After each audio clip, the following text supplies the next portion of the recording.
Hi, I'm Tanner Cobb, and I'm doing my presentation over the Egyptian pharaoh Hatshepsut.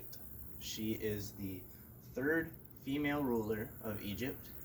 She was born in around 1508 BCE as part of the 18th dynasty. She was the longest ruling female ruler of Egypt. She ruled for 2 decades, and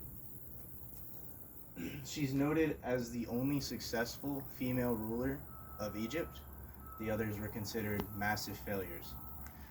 So she had, as you can see here, this is one of her statues. She had her statues of her depicted as men so that she could keep respect among commoners and future historians and future people of Egypt, since being a female ruler was usually frowned upon.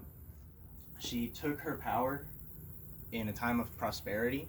That's also unique to her as a female ruler. All of the other female rulers took power in times of despair when people were desperate. Egypt was a failing country, and so people looked to something else. She took hers when Egypt was prosperous and plentiful. Much of her ancestry and her descendants was ancestral. Egyptians tried to keep things within the family to keep power in their dynasty. So she was a product of incest, so were her brothers, for the most part. And so as a result, her brothers died early on. 2 of them died early on, and they were the original heirs to the throne. It's believed that there were other brothers, but none were necessarily mentioned, so it was turned to nephews and other relatives to try to take the throne when her father passed. So her nephew was originally supposed to be the one to take the throne. This is unusual considering Egypt tends to go for direct descendants, sons, and whatnot, but nephew took the throne. However, he was only about 2 years old, so her job became to be his, I believe the term is regent, but she's supposed to guide him, teach him, and show him how to rule Egypt. Since she was raised by a ruling family, she knows all of these things and has already participated in most of it.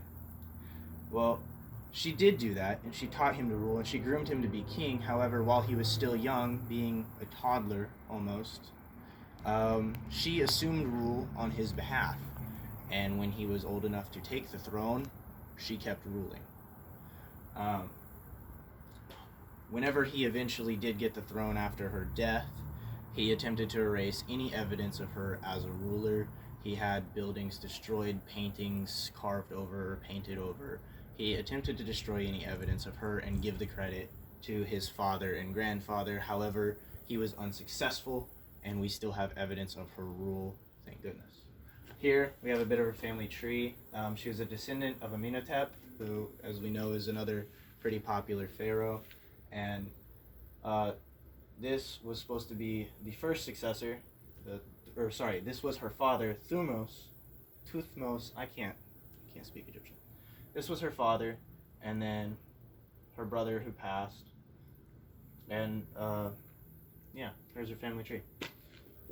So some of her accomplishments, her biggest accomplishments are noted as establishing trade routes to faraway places that nobody had ventured to quite yet, not for trade routes at least.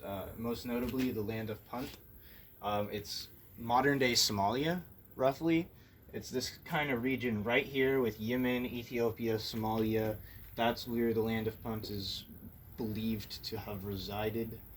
She also established trade throughout the Mediterranean, and this got them lots of gold, ivory, animals. This made them even more prosperous than they already were. So she made the rich richer, essentially.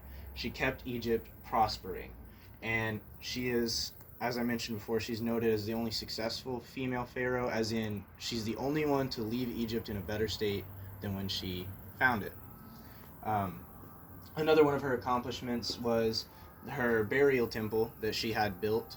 It is considered one of the wonders of ancient Egypt, not of the world, but one of the wonders of ancient Egypt. And on top of that, Um, she expanded Egyptian borders through military campaigns, successful military campaigns.